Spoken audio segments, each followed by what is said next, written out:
Shalom peuple de Dieu, je suis le révérend Merger Sangapela. Je voulais vous exhorter un tout petit peu sur la divinité du Seigneur Jésus-Christ. Pourquoi? Parce que la Bible dit que les vrais adorateurs adoreront l'Éternel en esprit et en vérité.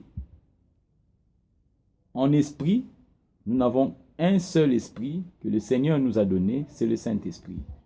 Et en vérité, c'est la vérité de la parole. Puisque si tu ne maîtrises pas ton Dieu, tu adoreras autre chose. Raison pour laquelle beaucoup prient, ne reçoivent pas. Parce qu'ils ne savent pas à qui adresser leur prière. Vous devez adresser votre prière à partir de cette exhortation. Vous devez savoir à qui adresser votre prière pour recevoir des solutions. Dieu a reçu plusieurs titres, plusieurs fonctions. Il est le Dieu amorphe qui change de forme. C'est comme dans une pièce théâtrale. Il s'est présenté sous forme de la colonne de feu, le Père au-dessus de nous. Le Fils, il était Dieu avec nous. On lui a donné le nom d'Emmanuel. Maintenant, il est Dieu en nous, sous forme du Saint-Esprit. Le Dieu qui change de forme, le même Dieu, l'unique Dieu, pas trois dieux, pas la Trinité. Ceux qui sont dans la Trinité est diabolique. Ça ne vient pas de Dieu. La Trinité, c'est une doctrine diabolique. Il y a un seul Dieu. Et ce Dieu-là, vous allez connaître son nom aujourd'hui. La Bible dit dans Ésaïe 35, « Peuple d'Israël, ne craignez pas. Votre Dieu viendra lui-même et vous sauvera. » La colonne de feu qui marche avec les enfants d'Israël devait venir lui-même pour sauver le peuple de Dieu. Et quand il viendra, les aveugles verront, les boiteux marcheront, ainsi de suite. Et dans Ésaïe 9,5, la Bible dit, « Un enfant nous est né, un fils nous est donné. » L'enfant qui est né, c'était Jésus. C'est lui Emmanuel. C'est lui l'enfant qui était né. Mais un fils nous est donné. Le fils qui était donné, c'est le Saint-Esprit. C'est Dieu qui était donné. On l'appellera admirable, prince de paix, Dieu puissant, Père éternel. Comment le Fils sera encore appelé Père éternel? Parce que c'était le même Dieu qui devait venir. Raison pour laquelle Jésus était 100% homme, il était aussi 100% Dieu. Homme 100% puisque c'est l'enfant qui était né. Mais un fils qui nous est donné, c'est le Saint-Esprit qu'il avait reçu le jour de son baptême. Il avait reçu la plénitude de la divinité. La plénitude de la divinité était descendue en Jésus. Il a dit, tout pouvoir m'a été donné. Donc au ciel, il n'y avait plus de Dieu. Il n'y avait plus de pouvoir au ciel. Tout pouvoir lui a été donné. C'était en lui. Raison pour laquelle Philippe lui a demandé, montre-nous le Père, cela nous suffit. Il lui a dit, moi et le Père, nous sommes un. C'est dans Jean 14.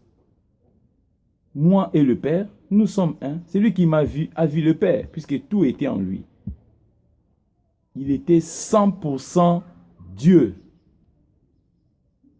Ne doutez jamais de Jésus.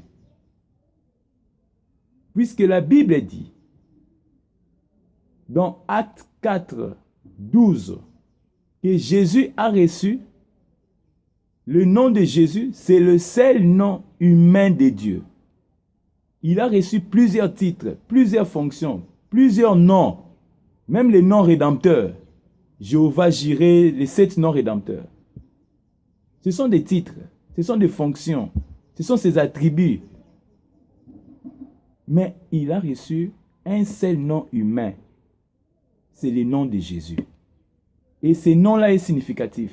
Selon Acte 4, 12, où tout le monde, si tu veux être sauvé, c'est par ce nom humain qui est au-dessus de tous les noms. Le nom de Jésus. Et ce nom-là est significatif. Seigneur Jésus-Christ. Seigneur parce qu'il doit dominer ta vie. C'est lui qui doit régner sur ta vie. Jésus, c'est lui ton sauveur. Jésus veut dire Jéhovah sauveur. Puisque les Jéhovah de l'Ancien Testament, c'est Jésus dans le Nouveau Testament. Tout ce qui était en Dieu dans l'Ancien Testament, il a déversé en Jésus. Il dit, tout pouvoir m'a été donné. La plénitude de la divinité était en Jésus.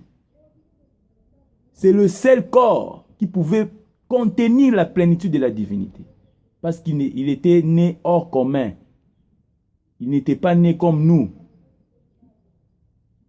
Il n'est pas sorti par voie du sexe. Lui, Jésus, est né d'une naissance surnaturelle. Pas par l'intervention d'un homme.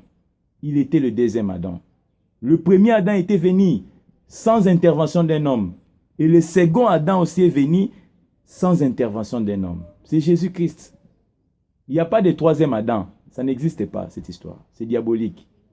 La Trinité aussi est diabolique. Il y a un seul nom humain qu'il a reçu.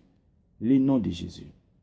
Raison pour laquelle, dans ces noms-là, tous les démons, tu ne peux jamais chasser les démons au nom de l'Élohim. Ça n'existera pas. Il ne partira pas. Tu ne peux jamais avoir le salut au nom. Tu ne peux jamais être libéré au nom de l'Éternel. Non. Il y a un seul nom qui peut te délivrer, qui peut chasser les démons. C'est le nom du Seigneur Jésus-Christ. Mais pourquoi Christ? Puisqu'il avait reçu la plénitude. C'est un homme oint. Il était oint de la plénitude de la divinité. Donc c'est un nom composé, un nom qui est le nom du vrai Dieu que nous devons adorer. Quand vous adorez un autre nom en dehors du Seigneur Jésus, vous êtes à côté, mes frères. Vous êtes à côté. Kimbangu n'est pas Dieu. Branham n'est pas Dieu. Mahomet n'est pas Dieu. Laissez vos divinités traditionnelles. Ça vous amènera en enfer. Adorez le seul et l'unique Dieu. C'est Jésus. Les noms, les autres noms, le Fils de Dieu par exemple. Quand on dit Fils de Dieu, c'est le Saint-Esprit. Quand on dit Fils de l'homme, c'est le prophète par excellence. Fils de David, c'est le nom qu'il va recevoir au millénium. Quand il sera couronné sous le trône de David, il aura le nom du Fils de David. Ces autres noms-là, ce sont des attributs. Par exemple, Jéhovah, Dieu dans sa famille. Jéhovah Jireh, le Dieu qui répond à nos prières, qui pourvoit à nos besoins. Ce sont des titres de Dieu. Mais le seul nom de Dieu, les noms, je dis bien un nom humain qu'il a reçu, c'est le nom de Jésus-Christ. Si vous voulez avoir la vie éternelle, c'est au nom de Jésus. Si vous voulez être béni, parlez de Jésus. Et la Bible dit, tout ce que vous ferez en acte et en parole, faites-le au nom de Jésus. Vous voulez sortir, priez au nom de Jésus. Et raison pour laquelle les gens ne voient plus Dieu aujourd'hui dans leur vie. Dieu ne se manifeste plus comme avant. Pourquoi? Parce que vous parlez d'autre chose que Jésus. La Bible dit, là où 2 ou 3 personnes sont réunies à mon nom, je suis au milieu d'eux. Quand vous parlez de Jésus, Jésus ne manque jamais au rendez-vous. C'est lui le vrai Dieu, mes frères. Vous devez adorer Jésus. Vous devez prier au nom de Jésus. Vous voulez sortir, murmurez Jésus dans votre bouche. Et vous aurez la victoire. Que le Seigneur vous bénisse.